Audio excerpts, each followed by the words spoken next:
Books presents an unabridged recording of Washington's Crossing by David Hackett Fischer, narrated by Nelson Runger. This book is copyrighted 2004 by David Hackett Fischer.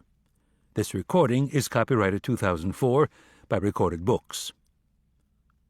6 months after the Declaration of Independence, the American Revolution was all but lost. A powerful British force had routed the Americans at New York, occupied 3 colonies, and advanced within sight of Philadelphia. George Washington lost 90% of his army and was driven across the Delaware River. Panic and despair spread throughout the states. Yet even as British and German troops occupied the colony of New Jersey, some Americans refused to let the revolution die, and the people began to rise up. Washington saw his opportunity and seized it. On Christmas night, 1776, as a howling nor'easter struck the Delaware Valley, he led his men across the river in what turned out to be a pivotal and galvanizing moment in the Revolutionary War. And now, Washington's Crossing. Introduction. The Painting. Mark Twain said in 1883, "That was the residence of the principal citizen all the way from the suburbs of New Orleans to the edge of St. Louis. Over the middle of the mantel, engraving, Washington crossing the Delaware. On the wall by the door, copy of it, done in thunder and lightning crewel by the young ladies. Work of art which would have made Washington hesitate about crossing if he could have foreseen what advantage to be taken of it." "Washington's Crossing," the stranger said with a bright smile of recognition. Then a dark frown passed across his face. "Was it like the painting?" he said. "Did it really happen that way?" The image that he had in mind is one of the folk memories that most Americans share. It represents an event that happened on Christmas night in 1776, when a winter storm was lashing the Delaware Valley with sleet and snow. In our mind's eye, we see a great river choked with ice, and a long line of little boats filled with horses, guns, and soldiers. In the foreground is the heroic figure of George Washington. The painting is familiar to us in a general way, but when we look again, its details take us by surprise. Washington's small boat is crowded with 13 men.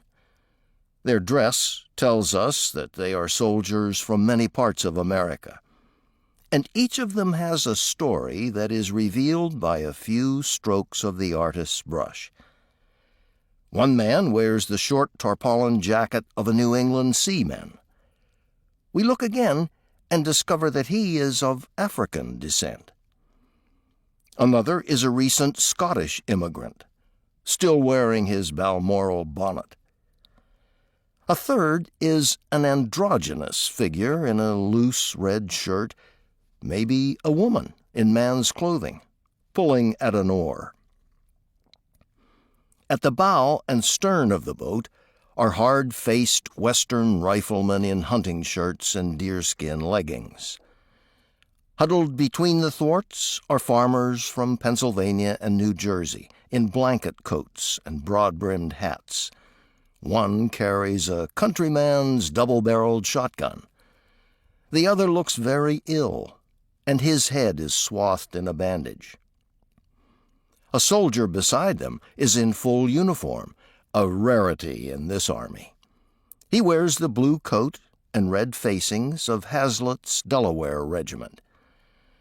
Another figure wears a boat cloak and an oiled hat that a prosperous Baltimore merchant might have used on a West Indian voyage. His sleeve reveals the facings of Smallwood's silk-stocking Maryland Regiment. Hidden behind them is a mysterious 13th man. Only his weapon is visible. One wonders who he might have been. The dominant figures in the painting are two gentlemen of Virginia who stand tall above the rest.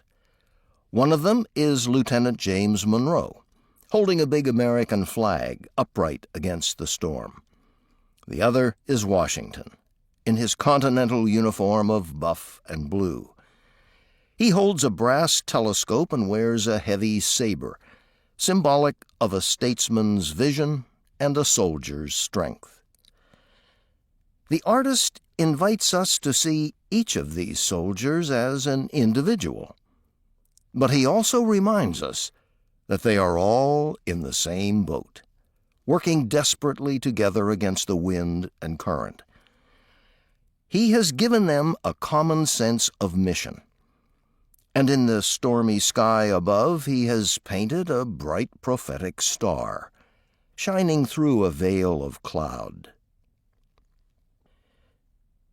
Most Americans recognize. To keep listening to this audiobook, I've left you a link in the description so you can do it, at no cost thanks to Audible's 30-day free trial.